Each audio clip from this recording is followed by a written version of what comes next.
नमस्कार दोस्तों, मैं हूं जितेंद्र ठवर मलानी उर्फ टोनी। आप देख रहे हैं न्यूज़ टीवी। पिछले 2 दिनों से जो चर्चा हो रही है, वन नेशन वन इलेक्शन, आपने भी सुना होगा, कहीं पढ़ा होगा।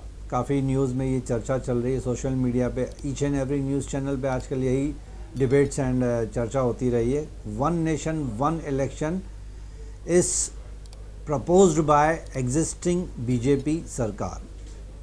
बीजेपी चाहती है कि 5 साल में सिर्फ एक ही बार इलेक्शन हो। वन नेशन वन इलेक्शन का नाम दिया है उन्होंने। इसके बारे में थोड़ा सा आपको मैं सोचा डिस्कस कर लूँ, कुछ शेयर कर लूँ। One nation one election theory BJP सरकार का प्रपोज़ल है। इसमें उन्होंने ये प्रपोज़ किया हुआ है, जो हमारे फॉर्मर प्रेसिडेंट मिस्टर कोविंद थे, उनको कमेटी का इंचार्ज बना दिया गया था, तो उन्होंने अपनी रिपोर्ट सबमिट की हुई है अभी now, which has been proposed to parliament. उसके बाद लोकसभा में, राज्यसभा में पास होने के बाद प्रेसिडेंट का ठप्पा लगेगा इसके ऊपर, then only it will be becoming a bill. हालांकि काफ़ी लंबा चौड़ा प्रोसीजर को थ्रू करना पड़ेगा, but let me tell you something briefly about this one nation one election theory. BJP सरकार ये चाहती है। बीजेपी सरकार का कहना है कि बार बार हर स्टेट में कोई ना कोई इलेक्शन होती ही रहती है। कभी स्टेट की इलेक्शन होती है, लोकसभा तो चलो 5 साल में एक आती है, फिर कभी कभी स्टेट इलेक्शन होती है। अराउंड 32 स्टेट्स हैं जो हमारे इंडिया के। फिर उसमें म्यूनसिपैलिटी की इलेक्शंस होती है और ग्राम पंचायत की इलेक्शन होती है। तो बीजेपी सरकार का कहना है कि पूरा का पूरा टाइम जो चला जाता है वो इलेक्शंस के प्रोपेगेंडा कैंपेनिंग में ही चला जाता है, तो प्रोडक्टिविटी थोड़ा कम हो जाती है। ओवरऑल इंडिया की जो डेवलपमेंट है उसके ऊपर सरकार ध्यान नहीं दे पा रही है, ऐसे बीजेपी का मानना है। To save money, to save quality time and to utilize the same with regard to development of entire India, इसके पीछे ये जस्टिफाई कर रहे हैं बीजेपी वाले। बट ऑब्वियसली इसको अपोजिशन वाले प्रोटेस्ट तो बहुत कर रहे हैं, मान नहीं रहे हैं। अगर ये इम्प्लीमेंट होता भी है तो मेरे ख्याल से ऑफकोर्स ऑब्वियसली 2029 से पहले तो ये इसको इम्प्लीमेंट नहीं कर सकते। अगर हुआ भी तो इम्प्लीमेंट, हालांकि इसमें हिंड्रेंसेस, ऑब्स्टेकल्स, डिफ़िकल्टीज़ बहुत सारी हैं, लेकिन अगर बीजेपी ने ठान लिया है या इलेक्शन कमीशन ने ठान लिया है तो I don't know what could be the results of this practically, but it seems very difficult as of now. आज जो प्रोटेस्ट हो रही है, जो अपोजिशन हो रही है from various different parties, obviously जो इंडिया ब्लॉक है जिसमें कांग्रेस, एनसीपी, उद्धव ठाकरे की शिवसेना, देन मुलायम सिंह यादव के जो बेटे हैं अखिलेश यादव, ऐसे बहुत सारी पार्टीज़ हैं जो इसको अपोज कर रही हैं। वो उनका कहना है कि हम तो इसको आने ही नहीं देंगे। अपोजिशन पार्टी से अपोजिशन पार्टी वाले ये भी बोल रहे हैं कि बीजेपी को जब हमने प्रपोज़ किया था कि अभी आने वाले असेंबली इलेक्शंस है, महाराष्ट्र, जम्मू एंड कश्मीर, हरियाणा एंड दिल्ली, इन चारों की इलेक्शन एक साथ ही करवाओ, तो बीजेपी ने और इलेक्शन कमीशन ने इसको टोटली रिफ्यूज़ कर दिया कि हम चारों स्टेट्स की इलेक्शन एक साथ नहीं करा सकते हैं। तो अब ये मौका मिला है अपोजिशन वालों को कि बीजेपी और इलेक्शन कमीशन जब 4 स्टेट्स का एक साथ में हमारी रिक्वेस्ट पे इलेक्शन नहीं करवा सकती है, तो how it could be possible कि पूरी की पूरी इंडिया का इलेक्शन एक साथ में हो। तो ये उनका जो एक्चुअली व्यू पॉइंट है, मेरे ख्याल से थोड़ा सा प्रैक्टिकल तो उन्होंने अपोजिशन वालों ने बात की हुई है कि 4 स्टेट में जब आप नहीं करवा सकते तो पूरे इंडिया की एट अ टाइम कैसे करवाओगे आप। तो खैर, अब जो इलेक्शन आने वाली है हरियाणा में अक्टूबर में, जम्मू एंड कश्मीर तो ऑलरेडी इलेक्शन स्टार्ट हो चुकी है, महाराष्ट्र की इलेक्शन होने वाली है नवंबर या दिसंबर में, और उसके बाद फिर दिल्ली की इलेक्शन है फरवरी 2025 में। वन नेशन वन इलेक्शन जैसे बीजेपी और इलेक्शन कमीशन ने कहा है, जो कोविंद साहब की जो रिपोर्ट है जो सबमिट किया उन्होंने, उसमें मोटा मोटा मैं आपको बता रहा हूँ कि 2 फेसेस में इलेक्शन करने की प्रपोज़ल दिए गए हैं उसमें।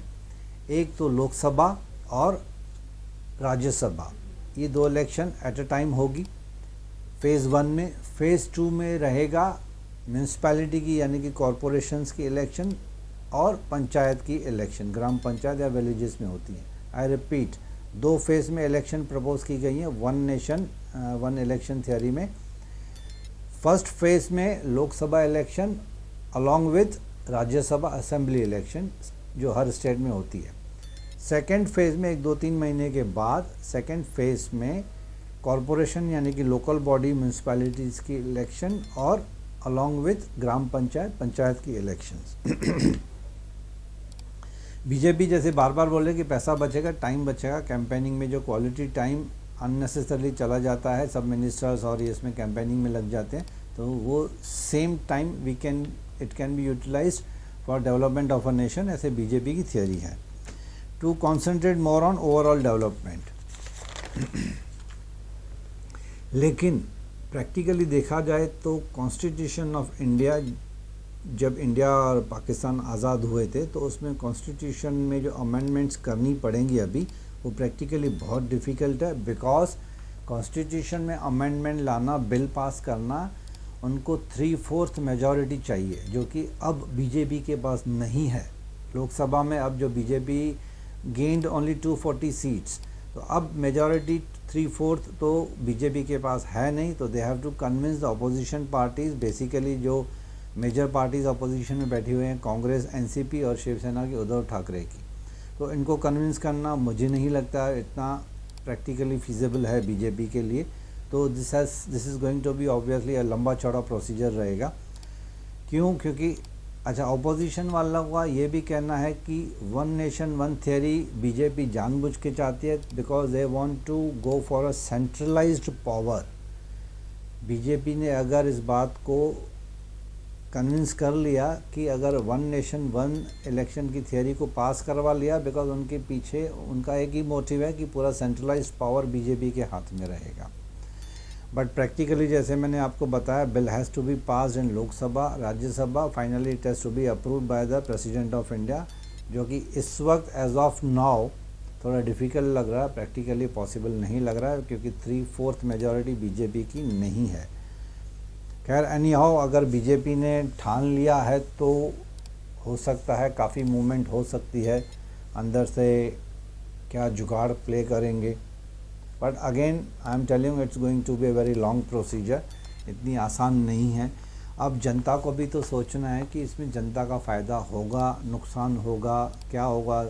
पावर पूरा सेंट्रलाइज हो जाएगा, जनता से भी पूछना पड़ेगा। ऑब्वियसली बिना जनता के अप्रूवल के लिए भी जनता से भी मेरे ख्याल से वोट मांगे जाएंगे, सजेशंस मांगे जाएंगे, बिकॉज ये बहुत बड़ा चेंजेस पूरे इंडिया में ला सकता है। पॉजिटिव और negative I don't know, you can not predict it now, but anyhow let us hope for the best, let us hope for the overall development of India. As a आम जनता, as a common citizen of India, मैं भी यही चाहूँगा कि जो भी हो, जो भी पार्टी आ जाए, स्टेट लेवल पे या सेंट्रल लेवल पे, वी वांट रोटी कपड़ा मकान एंड जॉब्स एंड खुशहाली रहे, रोड्स अच्छे बने, ट्रांसपोर्ट सिस्टम अच्छा हो, फार्मर्स की डेथ ना हो, सुसाइड ना हो, कॉमन आदमी तो यही चाहता है। खैर एनी हाउ, देखते हैं क्या हो सकता है इसमें। And thanks for listening to me, thanks for being with me, thank you very much.